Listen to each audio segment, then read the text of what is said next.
جاوید ملنگی ایک خطرناک ڈاکو تھا جس کے سر کی قیمت 90 لاکھ تھی۔ ملنگی جیل سے فرار ہو کر ایک 75 سالہ بوڑھی عورت کے گھر میں چھپ گیا۔ بوڑھی عورت نے اس کی جوانی کو دیکھتے ہوئے ایک پرانے سے صندوق میں بند کیا اور پھر اس کے بعد صندوق کو تالا لگا لیا۔ پولیس والے ملنگی کے تعاقب میں بوڑھی عورت کے گھر داخل ہوئے، اس کا سارا سامان چیک کیا، دو کمروں کی اچھی طرح سے تلاشی لی، لیکن صندوق کی طرف ان کا دھیان نہ گیا۔ پولیس والے بوڑھی عورت پر تشدد کر رہے تھے اور اس سے بار بار پوچھ رہے تھے کہ ایک خطرناک ڈاکو تمہارے گھر میں داخل ہوا ہے، بتاؤ وہ کہاں گیا؟ لیکن بوڑھی عورت نے کہا کہ بیٹا مجھے کچھ معلوم نہیں، ایک نوجوان میرے گھر میں داخل ضرور ہوا تھا، لیکن دیوار پھلانگ کر وہ گلی سے باہر بھاگ گیا۔ پولیس والوں کے جانے کے بعد بڑھیا نے صندوق کا تالا کھولا، جاوید کو صندوق سے باہر نکالا۔ جاوید ملنگی کو پیاس محسوس ہو رہی تھی، لہٰذا اس نے بڑھیا سے پانی مانگا، لیکن بڑھیا نے اسے دودھ کا پیالہ پیش کیا۔ ان تمام تر مہربانیوں کے باوجود وہ بڑھیا کے گھر سے جب رخصت ہونے لگا تو بڑی ہی چالاکی سے بڑھیا کا ایک قیمتی اور قدیم سونے کا لاکٹ چرا کر بڑھیا کی بے وقوفی پر مسکراتا ہوا گھر سے باہر چلا گیا۔ دل میں یہی سوچ رہا تھا کہ بے وقوف بڑھیا، تو نے ایک سانپ کو دودھ پلایا ہے، بھلا ایک ڈاکو بھی رحم دل ہو سکتا ہے لیکن کیا؟ مگر جاوید ملنگی کے اس وقت رونگٹے کھڑے ہو گئے جب اس سے حقیقت کا پتہ چلا کہ بڑھیا نے تو مجھے ہی لوٹ لیا، کیونکہ یہ حافظ آباد کے دو خاندانوں کی بہت قدیم دشمنی تھی۔ میں نے جب سے آنکھ کھولی ہوش سنبھالا ان کو آپس میں لڑتے ہی دیکھا، اور مجھے اس بات کا افسوس تھا کہ میں اس خاندان کا حصہ ہوں۔ حالانکہ میرے والد نے مجھے تعلیم حاصل کروائی، پڑھایا لکھایا، لیکن اس پڑھائی کا کوئی فائدہ یا کوئی شعور نہ دے پائے۔ میں جب بھی اپنے بڑوں سے کہتی کہ یہ خون خرابہ چھوڑ دیں، دشمنی میں کچھ نہیں رکھا، آنے والی نسلوں پر رحم کریں، لیکن جواب میں مجھے ایک ڈانٹ ہی ملتی اور فوراً میری بولتی کو بند کر دیا جاتا۔ میری چھوٹی بہن اکثر مجھ سے کہا کرتی کہ آپی، دل کرتا ہے کہ ہم یہاں سے بھاگ جائیں یا پھر کسی دوسرے شہر میں آباد ہو جائیں، کیونکہ اس علاقے میں رہنے کا کوئی فائدہ نہیں ہے، نہ دن کا چین ہے اور نہ رات کو آرام ہے۔ ہر وقت یہی محسوس ہوتا ہے کہ کہیں سے بھی کوئی دشمن آئے گا اور ہمارے گھر کی دیوار پھلانگ کر سب کو جان سے مار ڈالے گا۔ خاندان کے ہر فرد کو تقریباً اس طرح کے خواب بھی آتے تھے کہ کسی نے ہمارے گھر پر حملہ کر دیا، اور چیخ مار کے کوئی نہ کوئی گھر کا فرد نیند سے بیدار ہو جاتا تھا اور پھر اس کو پانی پلایا جاتا تھا۔ اس دو خاندانوں کی دشمنی میں اس وقت شدت آئی جب جاوید کے باپ کو دھوکے سے مار دیا گیا۔ اس وقت تو جاوید انگلینڈ میں تعلیم حاصل کر رہا تھا اور وہ خوش تھا کہ وہ اس جہنم سے نکل چکا ہے، لیکن اسے نہیں معلوم تھا کہ انسان جتنی کوشش کرے خون کے رشتوں سے الگ نہیں ہو سکتا۔ جاوید کے باپ کا دھوکے سے اغوا کیا گیا تھا، وہ بھی کرائے کے قاتلوں کی مدد سے۔ اغوا کر کے فوراً اس کو مار دیا گیا، پھر اس کی لاش کے ٹکڑے کر کے بوری میں ڈال کر دریا میں پھینک دیے گئے تھے۔ لیکن اس پر بھی میرے خاندان والے سکون سے نہ بیٹھے۔ حالانکہ وہ اپنے دشمن کو مار چکے تھے لیکن اب بھی ان کا نقصان ہی کرنا چاہتے تھے۔ جاوید اپنی تعلیم چھوڑ کر واپس آ چکا تھا کیونکہ اس کا باپ لاپتہ تھا۔ پھر ان کو فون ریسیو ہوا کہ 1 کروڑ کے بدلے اپنا بندہ لے جاؤ۔ جاوید کا چچا اپنے بھائی کو ہر قیمت پر آزاد کروانا چاہتا تھا، لہٰذا اس نے زمین فروخت کر کے نقد پیسے بیگ میں ڈالے اور بتائے گئے ایڈریس پر جا پہنچا۔ حالانکہ جاوید اس کے ساتھ آنا چاہتا تھا، بلکہ جاوید نے تو یہی کہا تھا کہ چچا یہ پیسوں والا بیگ آپ مجھے دے دیں، وہ میرا باپ ہے، میں نہیں چاہتا کہ آپ کے لیے کسی قسم کا مسئلہ بن جائے۔ لیکن جاوید ملنگی نے چچا نے یہی کہا کہ بیٹا تو ابھی بچہ ہے، باہر تعلیم حاصل کر کے آیا ہے، تو ہمارے علاقے کے طور طریقوں سے بالکل واقف نہیں ہے، اور میں اپنے بڑے بھائی کی خاطر تمہاری جان بھی خطرے میں نہیں ڈالنا چاہتا، لہٰذا پیسے لے کر تو میں خود ہی جاؤں گا۔ پھر جاوید کا چچا اپنے کچھ ملازموں کے ساتھ گاڑی میں بیٹھا اور ان کے بتائے ہوئے ایڈریس پر پہنچا، مگر وہ نہیں جانتے تھے کہ آنے والے وقت ان کے لیے کتنا بڑا خطرناک ثابت ہو سکتا ہے، اور وہ جہاں اپنے بھائی کو چھڑوانے جا رہا تھا وہاں پہلے ہی ان کے لیے ایک ٹریپ تیار کیا ہوا تھا۔ جاوید کچا جیسے ہی بتائے ہوئے ایڈریس پر پہنچا تو وہاں کچھ بھی ان پر حملہ کیا گیا، پیسے بھی لے لیے گئے اور چچا کو بھی مار دیا گیا۔ اس واقعے کے بعد جاوید آدھا پاگل ہو چکا تھا اور پڑھائی بھی چھوڑ چکا تھا اور انتقام کی آگ میں جل رہا تھا۔ کبھی کبھی انسان ایسے حالات سے گزرتا ہے کہ وہ ایک وحشی درندہ بن جاتا ہے۔ یہی حالت کے جاوید کے ساتھ تھی۔ میں نے تو اسے زندگی میں کبھی دیکھا بھی نہیں تھا، لیکن اس کے بارے میں سنا نہیں بہت تھا کہ بہت زیادہ حسین اور خوبصورت جوان ہے، پڑھائی میں بھی کافی لائق ہے اور باہر تعلیم حاصل کر رہا ہے۔ لیکن ہمارے خاندان کو اتنا جاوید نے نقصان نہیں پہنچایا جتنا میں نے خود پہنچایا تھا۔ میں نے اپنے خاندان کو نقصان ہی نہیں بلکہ ان کی عزت بھی چھین لی۔ ہمارا خاندان لوگوں کے لیے ایک مذاق بن کر رہ گیا تھا۔ میں نے تو اپنی محبت کی خاطر اپنے گھر کو چھوڑ دیا تھا۔ گھر سے مراد میرا خاندان ہے اور جس میں میرے والدین بہت بھائی شامل تھے۔ میں اپنے گھر میں سب سے چھوٹی تھی اور سب کی لاڈلی تھی۔ میرے والد کا مجھ سے محبت کا یہ عالم تھا کہ میرے والد میری والدہ اور اپنے باقی بچوں سے صرف اس بات پر غصہ ہوتے تھے کہ میں ان کی وجہ سے رو رہی تھی۔ اس کے علاوہ آج تک میرے والد صاحب کی آواز گھر میں کبھی بلند نہیں ہوئی تھی۔ اگر میں آج اپنے والدین کی محبتیں گنوانے لگوں تو قربانیاں گنوانے لگوں تو شاید میری رہتی زندگی ختم ہو جائے اور ان کی محبتیں اور قربانیاں ختم نہ ہوں، لیکن پتہ نہیں کیوں میں ان کی محبتوں کے معاملے میں بدقسمت ثابت ہوئی۔ میں نے وہ سب کچھ کھو دیا، ان رشتوں کو بھی کھو دیا جن کی خاطر مجھے جان بھی دینی پڑتی تو میں دے دیتی، مگر ان رشتوں کو نہیں کھونا چاہیے تھا۔ میرا تعلق حافظ آباد سے تھا۔ میرے والد صاحب کو اپنے گاؤں میں ہی ایک فیملی سے دشمنی چل رہی تھی۔ جو لوگ دیہاتوں میں رہتے ہیں وہ جانتے ہیں کہ دیہاتوں میں دشمنی نسلوں تک چلتی ہے۔ وہاں شکست تسلیم نہیں کی جاتی، جان دینی پڑی تو دے دی جاتی ہے، بلکہ دور حاضر میں تو خاندان کے خاندان مٹا دیے جاتے تھے، لیکن دشمنی نہیں مٹتی تھی۔ یہ بہت بڑی نادانی، لیکن اس کے باوجود ہر شخص خاص کر زمیندار گھرانے پر یہ دشمنی نبھائے رہے تھے۔ انہی گھرانوں میں سے ایک گھر میرا بھی تھا۔ میرے دادا ابو کے بھائی قتل ہوئے تھے، ان کے بدلے میں میرے دادا نے مخالف فریق کے 2 بندے جان سے مار دیے۔ ظاہر ہے کہ میرے دادا ابو کو میرے اپنے بھائی کے مرنے کی تکلیف تھی، ایسے ہی اگلے خاندان کو بھی اپنے لوگوں کے مرنے کا دکھ تھا، ملال تھا۔ وہ لوگ مختلف موقعوں پر ہم پر حملہ کرتے رہے۔ ایک بار میرے دادا ابو اور میرے سب سے چھوٹے چچا پیشی سے واپس آ رہے تھے کہ راستے میں مخالف فریق کی گھات لگا کر بیٹھا ہوا تھا۔ نہ صرف وہ خاندان کے لوگوں نے بلکہ انہوں نے کرائے پر بھی کچھ قاتلوں کو بلوا رکھا تھا۔ اس دن ان کا مقصد ہمارے پورے خاندان کو صفحہ ہستی سے مٹا دینا تھا، لیکن یہ ہماری خوش قسمتی تھی کہ اس دن میرے دادا ابو اور میرے چھوٹے چچا باقی خاندان سے پہلے نکل آئے۔ میرے والد صاحب اور ان کے باقی بھائی کسی طرح اس وجہ سے ایک رات وہاں ہی شہر میں رک گئے۔ جب میرے دادا ابو اور میرے چچا اس جگہ پر پہنچے جہاں قاتل گھات لگا کر بیٹھے ہوئے تھے تو قاتلوں نے ان پر حملہ کر دیا۔ میرے چچا نے میرے دادا کو بچاتے ہوئے اپنی جان دے دی۔ الحمدللہ میرے خاندان میں بزدلی نہیں تھی۔ وہ لوگ تعداد میں 15 سے 20 کے قریب تھے اور میرے چچا اور دادا صرف 2 تھے۔ اس کے باوجود میرے چچا کی جان چلی گئی۔ دادا ابو شدید زخمی ہوئے لیکن ان کی جان بچ گئی، جبکہ مخالف فریق کے 2 لوگ اور 3 کرائے کے قاتل جان سے مار دیے گئے۔ یعنی وہاں بھی ہمارا گھرانہ الحمدللہ بھاری رہا۔ میں یہاں یہ وضاحت کرتی چلوں کہ جس خاندان سے ہماری دشمنی تھی اس خاندان نے کم از کم 15 سے 20 علاقے کے لوگوں کو قتل کر رکھا تھا اور کوئی بھی ان کے مقابل کھڑا ہونے کے لیے تیار نہیں تھا۔ ہم سے پہلے کسی نے پلٹ کر ان پر وار نہیں کیا تھا، بلکہ ہم سے پہلے کسی نے ان کے خلاف تھانے جانے کی یا قانونی چارہ گوئی کرنے کی جرات بھی نہیں کی تھی۔ یہ ہمارا واحد گھرانہ تھا جس نے ان کے سامنے کھڑے ہونے کی جرات کی تھی۔ نہ صرف کھڑے ہونے کی جرات کی تھی بلکہ ان کے پیچھے ہٹنے پر مجبور بھی کر دیا تھا۔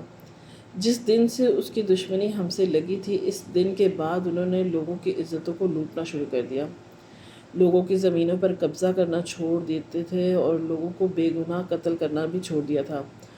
انہوں نے سفید پوش لوگوں کے گھروں سے چوریاں کروانا چھوڑ دیا تھا۔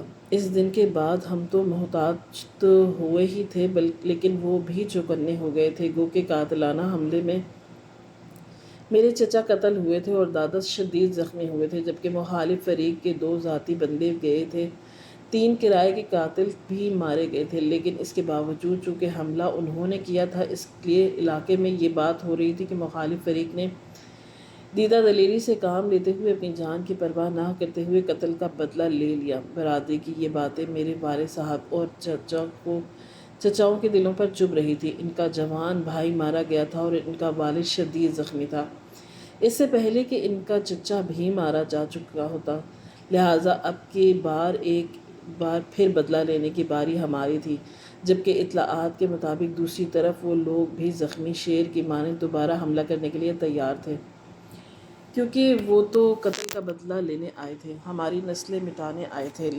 الٹا ان کے اپنے 2 آدمی مارے گئے، جبکہ ہمارا 1 آدمی مرا تھا۔ دونوں گھرانے اپنی اپنی جگہ پر شدید طیش میں تھے۔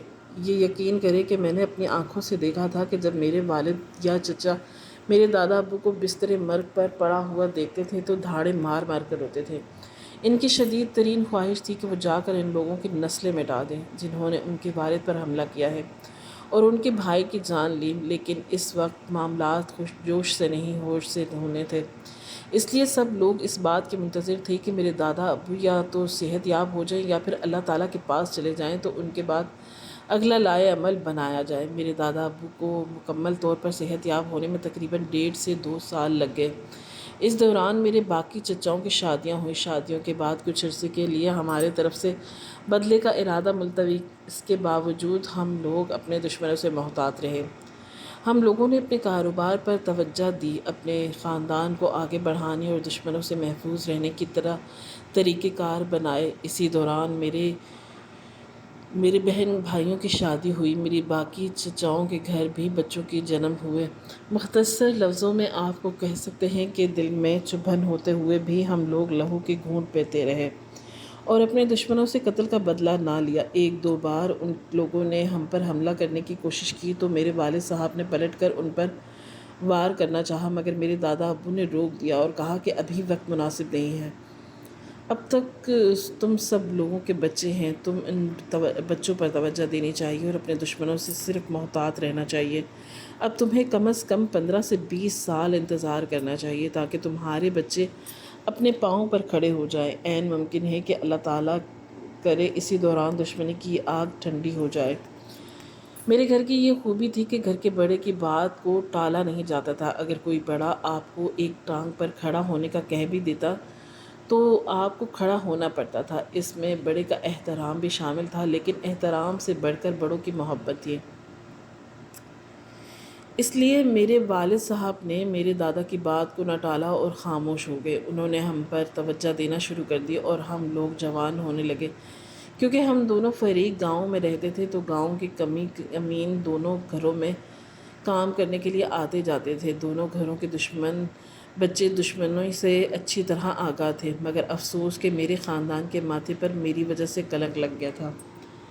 ہمارے گھر میں کام کرنے والی ایک ملازمہ نے میری دوستی مخالف فریق کے ایک نوجوان لڑکے سے کروا دی، اور ہماری ملازمہ نے جس نوجوان کے ساتھ میری دوستی کروائی یہ کوئی اور نہیں تھا بلکہ جاوید ملنگی تھا۔ یہ بات حقیقت ہے کہ مجھے دوستی سے پہلے یہ پتہ نہیں تھا کہ وہ میرے چچا کے قاتل خاندان سے تعلق رکھتا ہے، کیونکہ وہ باہر ہی پلا بڑا تھا، مگر اسے یہ سارے حقائق پتہ تھے۔ در حقیقت وہ مجھے مہرہ بنا کر میرے خاندان کو زیر کرنا چاہتا تھا۔ اس نے ہمارے گھر میں کام کرنے والی اس خاتون کو اچھی خاصی رقم دی تھی۔ گو کہ میرے والد صاحب نے ہر ممکن ہم پر توجہ دی تھی، مگر نہ جانے کیسے ان سے اس معاملے میں چوک ہو گئی تھی۔ وہ گھریلو ملازمہ پر نظر نہیں رکھ پا رہے تھے، یا پھر شاید یہ کام میری والدہ کا تھا۔ خیر جس کا بھی تھا، میرے گھر والوں کی غفلت کی وجہ سے میری دوستی میرے دشمنی خاندان کے لڑکے سے ہو گئی۔ میں اس کی چکنی چپڑی باتوں میں آ گئی اور اس کی محبت میں دیوانی ہو گئی۔ جب میں اس کی محبت میں پور ڈوب گئی اور میرا اس کے بغیر رہنا ناممکن ہو گیا تو تب مجھ پر یہ حقیقت آشکار ہوئی کہ وہ کوئی اور نہیں بلکہ میرے ہی خاندان کا دشمن ہے۔ وہ لوگ جو کسی بھی وقت میرے والد اور میرے بھائیوں کی جان لے سکتے تھے، میرے چچا اور چچا زاد بھائیوں کی جان لے سکتے تھے، یہ ساری حقیقت جانتے ہوئے بھی اس شخص سے نفرت نہ کر سکی۔ میں اس شخص کی باتوں میں آئی رہی، یہاں تک کہ اس کے کہنے پر میں نے راتوں رات اپنا گھر چھوڑ دیا۔ میں گھر چھوڑ کر اس کے پاس رہنے کو چلی گئی۔ جب میں اپنے والد کے دشمنوں سے جا ملی تو میرے والد صاحب راتوں رات میری والدہ کو لے کر اپنے ان دشمنوں کے گھر آ گئے۔ ان سے کہا کہ ہماری اور تمہاری دشمنی مردوں کی ہے، میری بیٹی نادان ہے، تم مجھے میری بیٹی لوٹا دو۔ ہم لوگوں نے بھی تمہاری عزت پر حملہ کرنے کی کوشش نہیں سوچا تھا، تم بھی غیرت کا مظاہرہ کرو، ہماری جان چاہیے تو ہماری جان لے لو، ہماری اولاد کی جان چاہیے تو ہماری اولاد کی جان لے لو، لیکن ہماری عزت پر حملہ نہ کرو۔ مگر میرے ہونے والے سسرال والوں نے، یعنی میرے والد صاحب کے مخالف فریقین نے، میرے والد صاحب کو خالی ہاتھ واپس لوٹا دیا اور کہا کہ اگر ہو سکے تو تم لوگ بھی ہماری عزت پر حملہ کر کے دیکھ لینا۔ میرے والد صاحب نے جواب دیا کہ ہماری دشمنی تمہارے مردوں سے ہے، تمہارے مردوں سے ہی رکھیں گے، ہم لوگ کبھی بھی تمہاری عورتوں کا یا بچوں کو مہرہ نہیں بنائیں گے۔ وہ واپس لوٹ گئے۔ اس واقعے کے چند دن بعد مجھے ایک خط جو میرے والد صاحب کی طرف سے لکھا گیا تھا۔ اس خط میں صرف 2 لائنیں لکھی تھی: مجھے اس بات کا گلہ نہیں کہ تم نے محبت کیوں کی، مگر اس بات کا شکوہ ضرور ہے کہ تم میرے بھائی کے قاتلوں سے جا ملی ہو اور ان کی ڈھال بن گئی ہو۔ میرے والد صاحب نے مزید لکھا کہ میں ان لوگوں سے کبھی شکست نہیں کھا سکتا تھا اگر ان کا ہتھیار میری اولاد نہ بنی ہوتی۔ یقین کریں جاوید کا خاندان میرے والد صاحب اور ان کی خاندان سے اتنا سہما ہوا تھا کہ یہ لوگ گاؤں چھوڑنے کی باتیں کر رہے تھے، مگر اسی دوران ان کو اطلاع ملی کہ میرے والد صاحب اپنے بچوں اور اپنے بھائیوں کو بچوں کو لے کر، یعنی اپنے پورے خاندان کے ہمراہ گاؤں چھوڑ گئے ہیں، بلکہ انہوں نے زمین وغیرہ بھی بیچ دی ہے۔ یہ خبر میرے لیے افسوسناک تھی، مگر دوسری طرف میں بغیر نکاح کے اپنے محبوب کے پاس رہ رہی تھی اور محبت کے نام پر وہ سب کچھ کر رہی تھی جو مجھے کسی بھی صورت نہیں کرنا چاہیے تھا۔ اس لیے میرا یہ غم مجھے اتنا اداس نہ رکھ سکا۔ پہلے سننے میں آیا کہ میرے والد صاحب لاہور منتقل ہو گئے ہیں، بعد ازاں پتہ چلا کہ لاہور نہیں وہ کراچی چلے گئے ہیں، مگر میں نے ان کو زیادہ ڈھونڈنے کی کوشش نہیں کی کیونکہ اس وقت میرا محبوب میرے پاس تھا، تو میرے لیے میری دنیا میرے پاس تھی۔ مگر افسوس کہ وہ محبوب حقیقت میں اپنی دشمنی نبھا رہا تھا۔ اس نے جب اپنی ہوس مجھ پر مٹا لی تو مجھ سے نکاح کرنے سے انکار کر دیا۔ اس نے اپنے چچا زاد بھائیوں کے ہمراہ زبردستی مجھے اپنی حویلی میں قید کر کے رکھ لیا۔ ایک عرصے تک وہ خود اور اس کے قریبی رشتہ دار نشے میں دھت ہو کر مجھ پر ہوس مٹاتے رہے، یہاں تک کہ جب اس نے اپنے رشتہ داروں تک سے میری عزت پامال کروائی تو اس کے بعد مجھے اپنی حویلی کے ملازموں کو سونپ دیا۔ میں نے اس دوران کئی بار اپنی جان دینے کی کوشش کی، لیکن ہر بار بچ گئی اور پھر مجھے باقاعدہ باندھ کر رکھا گیا۔ میں رو رو کر گڑ گڑا کر اللہ تعالیٰ سے معافی مانگتی تھی اور ہر ممکن کوشش کرتی رہی نہ کسی طرح یہاں سے آزاد ہو کر بھاگ جاؤں۔ پھر ایک دن قسمت مجھ پر مہربان ہوئی۔ حویلی کی ایک ملازمہ نے مجھے اپنے شوہر کے ذریعے رات کے اندھیرے میں کھلوا کر فرار کروا دیا۔ وہاں سے فرار ہونے کے بعد میں نے اپنے والد صاحب کے قریبی دوست کے ہاں پناہ لی۔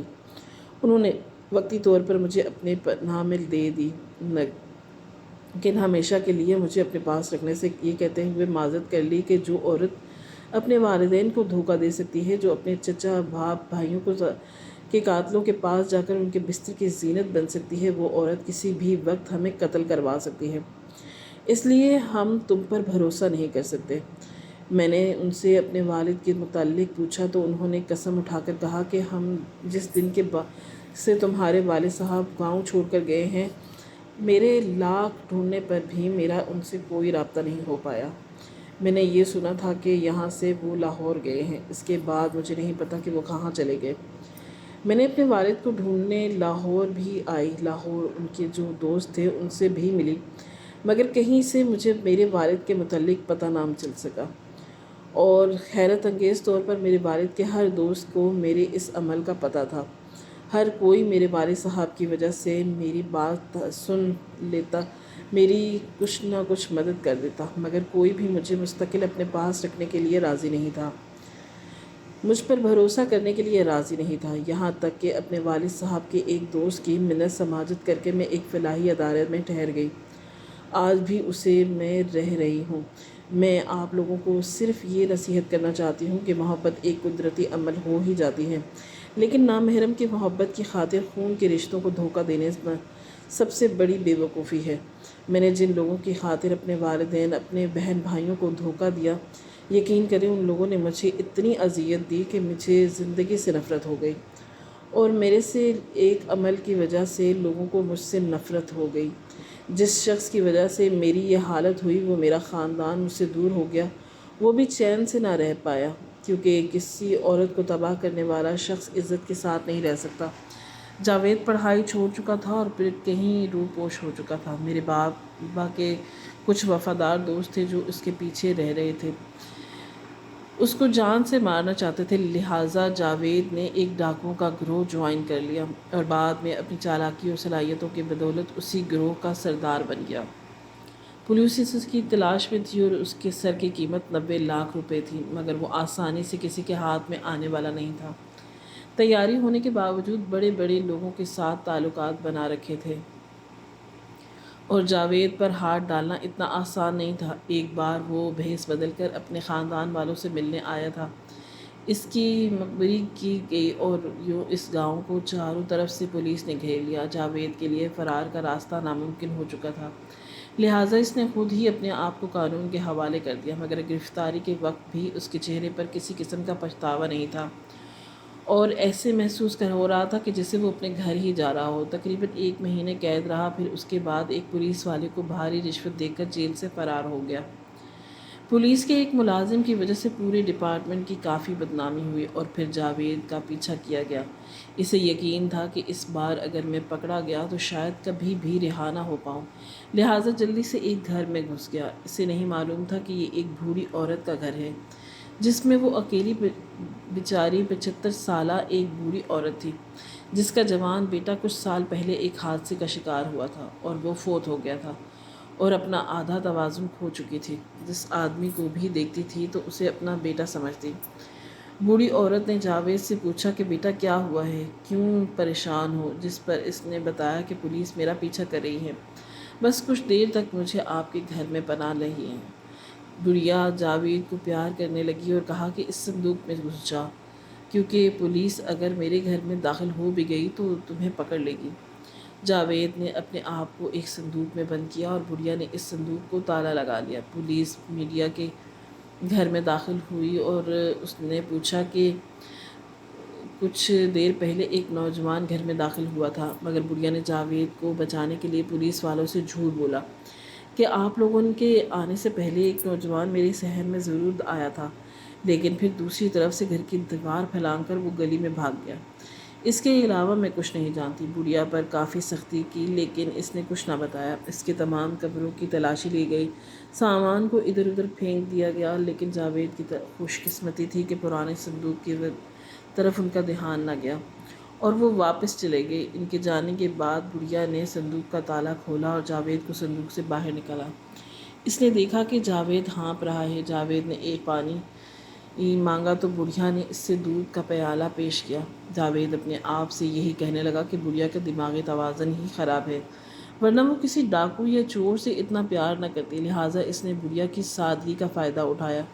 جس صندوق میں وہ چھپا تھا وہاں ایک قیمتی اور قدیم لاکٹ پڑا تھا، تقریباً یہ 10 تولے کا لاکٹ تھا، جس کو وہ اٹھا کر اپنے ساتھ لے گیا۔ بڑھیا نے اپنی بیٹی کی شادی کے لیے ہی یہ لاکٹ محفوظ کیا ہوا تھا۔ اس وقت اس کی بیٹی اسکول میں پڑھانے گئی تھی اور جیسے ہی واپس آئی تو ماں کو بتایا کہ جو شخص ہمارے گھر میں پناہ لینے آیا تھا دراصل وہ چور تھا اور ہمارا لاکٹ بھی چوری کر کے لے گیا۔ بڑھیا نے بیٹی کے منہ سے جب یہ الفاظ سنے تو اس کے منہ سے جاوید کے لیے بد دعا نکلی اور پھر وہ دھاڑے مار مار کر رونے لگی۔ جاوید کی قسمت نے ابھی تک تو اس کا ساتھ دیا تھا اور وہ ہر کسی کو دھوکہ دے کر کامیاب ہو گیا، لیکن ایک ایسا شخص کبھی نہ کبھی قانون کی گرفت میں ضرور آتا ہے۔ جاوید کافی محتاط ہو چکا تھا اور جانتا تھا کہ اس بار اگر وہ پکڑا گیا تو شاید دوبارہ کبھی بھی جیل سے باہر نہ آ سکے۔ ہر بار وہ پولیس کے ملازموں کو نہیں خرید سکتا۔ کچھ ماہ بعد اس نے ایک لڑکی سے شادی کی، حالانکہ موبائل پر اس سے رابطہ ہوا تھا اور اس نے فائزہ کو اپنے بارے میں سب کچھ بتایا تھا کہ میں کیا کرتا ہوں، پولیس میرے پیچھے ہے، مگر ان تمام باتوں کے باوجود فائزہ نے یہی کہا کہ مجھے اس باتوں کی کوئی مطلب نہیں کہ تم کیا کرتے ہو، بس میں تم سے محبت کرتی ہوں اور تم سے ہی شادی کر کے تمہارے ساتھ زندگی بتانا چاہتی ہوں۔ پھر وہ جاوید کی زندگی میں آئی، مگر جاوید بالکل نہیں جانتا تھا کہ جس لڑکی سے وہ شادی کر رہا ہے یہی لڑکی اس کی تباہی کا سبب بنے گی۔ شادی کے کچھ عرصے بعد فائزہ نے ہی اپنے شوہر جاوید کو پکڑوا لیا تھا۔ پولیس کو اس کے بارے میں اطلاع دی تھی۔ دراصل شادی کے پہلی ہی رات جاوید نے اپنی بیوی کو ایک قیمتی لاکٹ تحفے میں دیا، اور اس لاکٹ کو دیکھ کر فائزہ کی آنکھیں باہر آ گئیں، اور وہ سمجھ چکی تھی کہ میری بوڑھی ماں کو کوئی لوٹنے اور دھوکہ دینے والا شخص کوئی اور نہیں بلکہ جاوید ہی تھا۔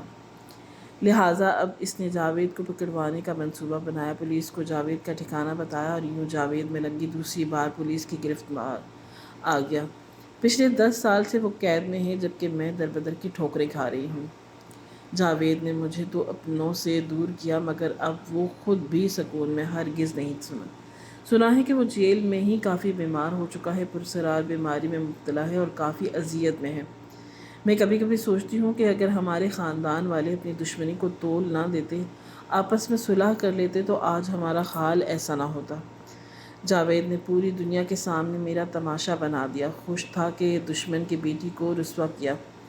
اس کے بعد بوڑھی عورت کو بھی بے وقوف سمجھ کر مسکراتا رہا، مگر اب ضرور سوچتا ہوگا کہ اس کمزور بوڑھی عورت نے تو مجھے ہی لوٹ لیا، مجھے ہی برباد کر دیا، اور اسے برباد کرنے والی کوئی اور نہیں بلکہ اسی بوڑھی عورت کی بیٹی ہی تھی، جو کہ اس کے پیار میں پاگل ہو چکی تھی، لیکن شاید قدرت کو کچھ اور ہی منظور تھا۔ اچانک لاکٹ دیکھ کر اس کے پیار نفرت میں بدل گیا، اور اس نے جاوید کو گرفتار کروانے کا فیصلہ کر لیا۔